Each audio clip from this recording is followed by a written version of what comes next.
Do subscribe to Ekeeda channel and press bell icon to get updates about latest engineering, HSC and IIT JEE main and advanced videos. Hello friends, today we are going to see the next topic, that is forces in space. Sometimes it is also called as space forces. Now what are forces in space?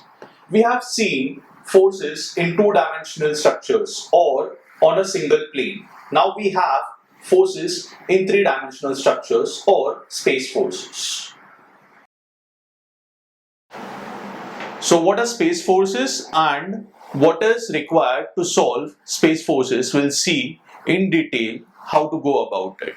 The first part that we'll be concentrating is to find out the resultant of a force in the space or number of forces in the space, and then after that we are going to do something which is related to equilibrium, what we have already done. In this case, we'll be having forces in the space and we have to find out the equilibrium condition for those forces.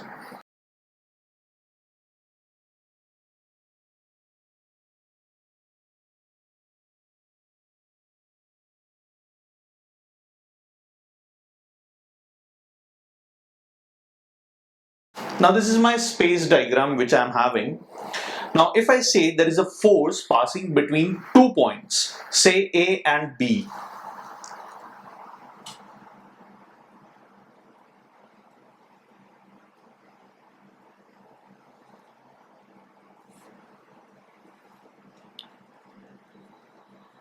The coordinates for A are given as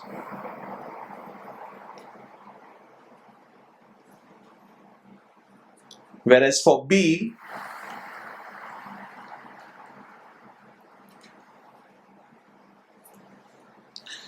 now what we need to do, had this been, for example, had this been a case wherein the force is acting on one single plane. Now if you just try to visualize this force on the XZ plane, so it would have been very simple for us. We have seen the rectangular components, how we take the rectangular components of a force inclined at some angle, and then we try to find out the resultant. Now in this case what is happening is I'm having the third axis as well. So what I need to do in this is I need to find out the components along each axis. The same thing what we were doing in two-dimensional. We need to find out the fx component, fy component and the fz component also. So before that we need to brush up a few small basic concepts of vectors. Now as we know, force is a vector quantity, so I can say that it is passing through going through A and B. So this is the line of action of the force. So I'll say this is my force, and to represent this force in the vector form, I write it as F bar. Now, how do I represent a force as a force vector in three-dimensional structures? To do that, I should be knowing the magnitude of the force and the unit vector for through which this force is passing, that is the unit vector of this AB. So if I get a dot product of these two values, two entities, then I can say that the force vector has been calculated. So I'll just show you how to go about this. We all know how to calculate a unit vector.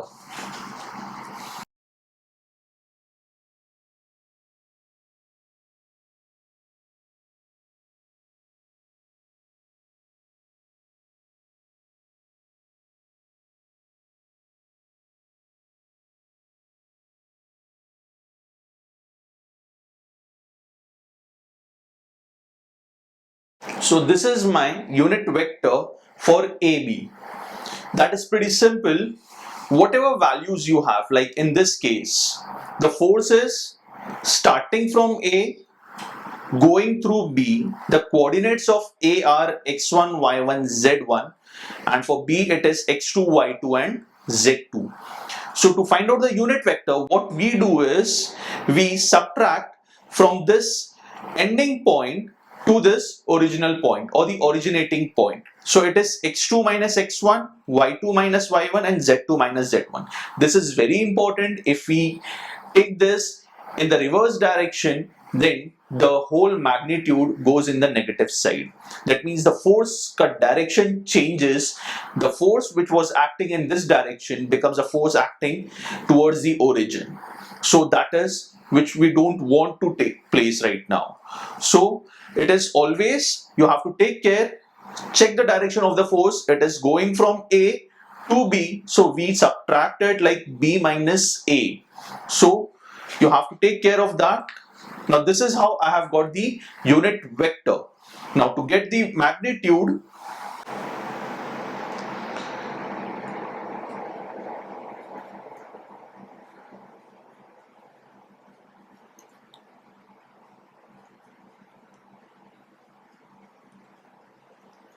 so this is how we find out the force vector.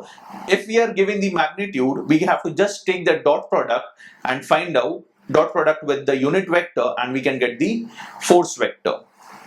So this is how we find the force vector if the force passing through 2 points is given to me. Now just in case if it happens that it says the force is acting in this three-dimensional space, but the 2 points through which it is passing is not given to me. But in case instead of that, the angles are given to me. So for example, if I say the angle that this force is making with the x-axis, angle with the z-axis and angle with the y-axis. So if I know theta x, theta y and theta z, these are the angles with respect to the axis that I'm having. I need to find out the force vector. Again, I'll be knowing the force magnitude. Just to find out the force vector, I'll take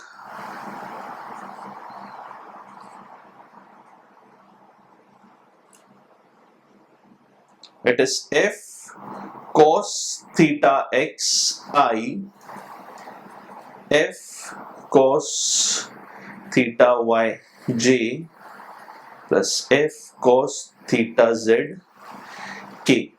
So this is how I can calculate the force vector if the angles are given to me. This I can simplify and write as fxi plus fyj plus fz k. This is my force vector.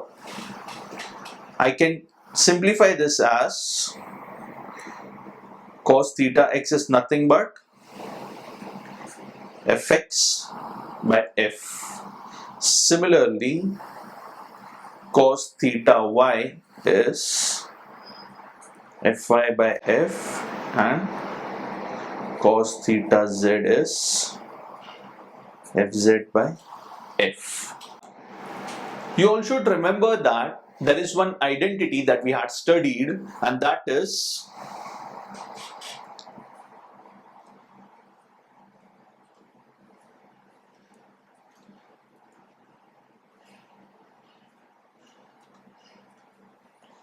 this is a very important identity just in case if some of the angles or one of the angle is not given to us. So we can find out that angle by using this identity.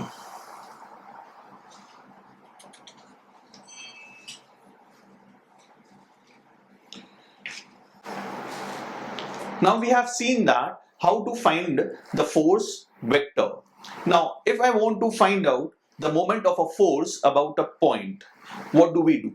For example, in the case of a two-dimensional figure or two-dimensional force, if we have to find the moment, we used to just take the perpendicular distance and multiply it.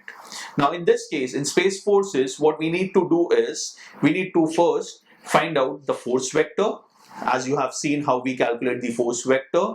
Then we have to find out the position vector of the force with respect to the point about which I want to take the moment. Now, if I just say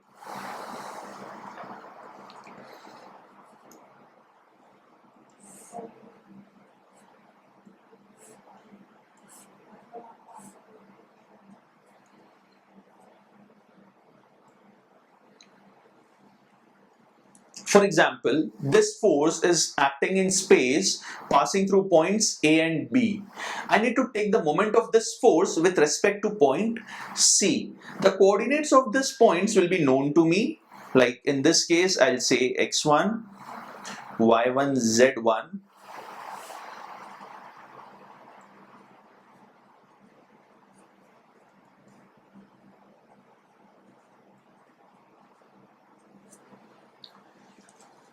So, if this is the case, then what we have to do is we first need to find out the force vector.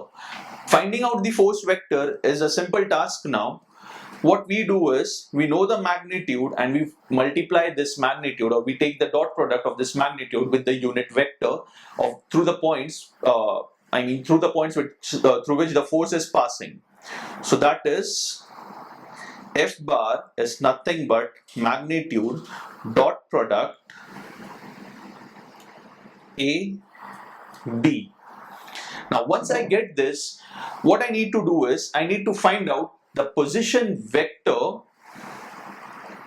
of this force with respect to this point. Now I can find out the position vector anywhere on this line of action. So if I know the point over here, the coordinates over here, I can find the position vector with respect to this point. If I know this point, I can find the position vector with respect to this point. But right now, I know these 2 points, A and B. So, this is my position vector, R. Now, what I need to do in this case? I need to take moment about C. So, the line of action goes from C to A. So when I'm taking the position vector, I write it as R CA. So when I'm writing the position vector, it becomes x1 minus x3 I, y1 minus y3 j plus z1 minus z3 k. Now once we get this position vector, I'll simplify this. I'll write it as Rxi, Ryj, Rz, Now, all I need to do is I need to take the dot product of this position vector and the force vector. So that happens to be moment about C for the force, and since I'm finding the force vector, bar, and it is the cross product. So I'll write R cross F, which is nothing but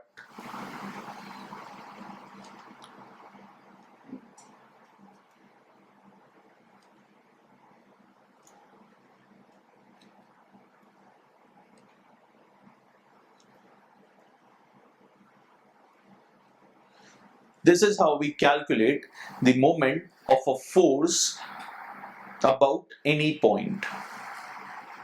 Now, this was a case wherein I'm taking the moment about a point. If I want to take the moment of this force about a line,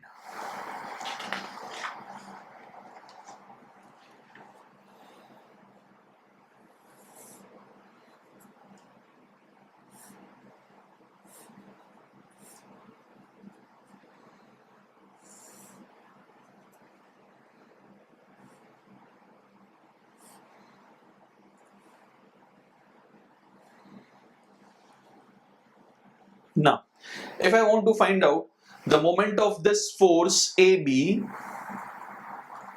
with respect to this line, we have to again follow the same procedure with one extra step.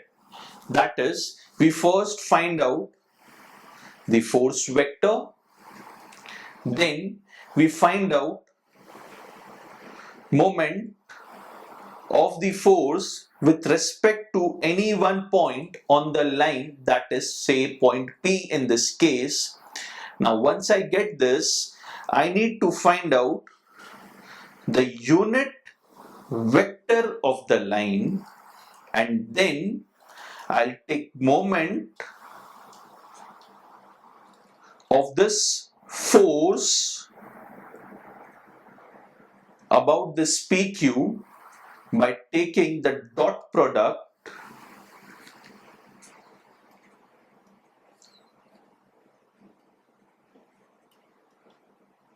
of this force moment vector and this unit vector. So that is nothing but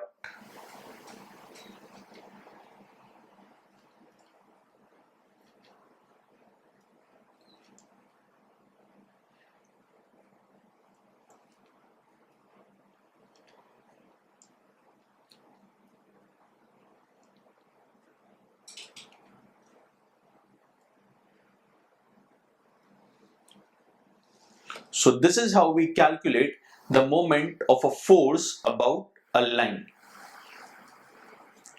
Now this is the basic that we have been doing.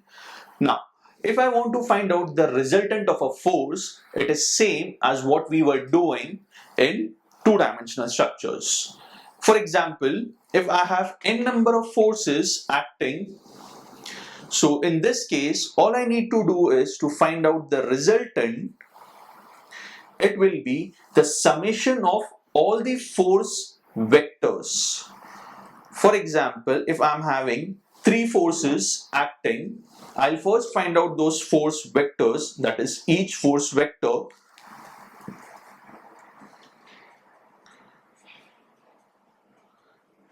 and I'll take the algebraic sum of that. So this is how I can find out the resultant. Now this resultant will be having the three components Rx, Ry and Rz. Now once we have got the resultant, we can think about equilibrium as well. In two-dimensional structures for the force system, we have seen that the equilibrium condition was for x-axis and the y-axis, or the horizontal direction and the vertical direction.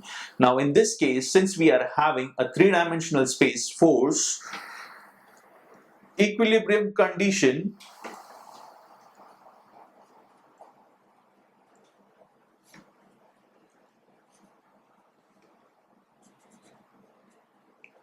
all the forces in the x direction should be 0. Summation of all the forces in the y direction should be 0. Along z also 0. Then moment should be 0 along each axis. So this is the equilibrium condition. So we have seen that how to find out the resultant of a space force and the equilibrium condition for space forces. So this was the introduction part for forces in space. Now using these basic concepts, I'll take up few examples or numericals wherein you can see how to use these concepts and find the forces resultant or the equilibrium conditions. I hope you enjoyed watching this introduction. Thank you.